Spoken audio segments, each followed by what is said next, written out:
ইলিশ বিরিয়ানি সাথে আবার চিকেন কষা। এই কম্বিনেশনটা তোমরা কে কে ট্রাই করেছো বলো তো? আমি তো এই প্রথমবার করলাম।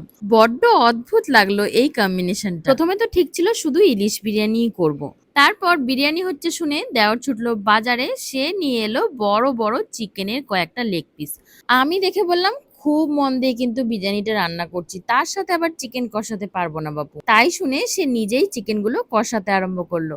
আর এদিকে দেখো আমার বিরিয়ানির চাল কিন্তু ফুটছে, আমি করছি মন দিয়ে বিরিয়ানি। বিরিয়ানি হওয়ার আগেই চিকেনটা কষানো হয়ে গেছিল, তাই খেয়ে নিলাম দুটো চিকেন কষা।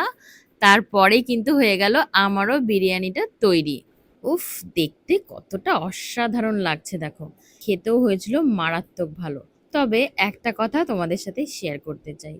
একেতে ইলিশ মাছ, তার কিন্তু নিজস্ব একটা স্বাদ গন্ধ সেটা তো আছেই। আবার বিরিয়ানিরও তো নিজস্ব একটা স্বাদ গন্ধ আছে। তাই ইলিশ বিরিয়ানি একসাথে করাতে কে কাকে টক্কর দেবে স্বাদে গন্ধে সেটা নিয়ে কিন্তু দুজনের মধ্যে কম্পিটিশন হচ্ছে। আমি কি বলতে চাইছি তোমরা নিশ্চয়ই বুঝতে পারছো।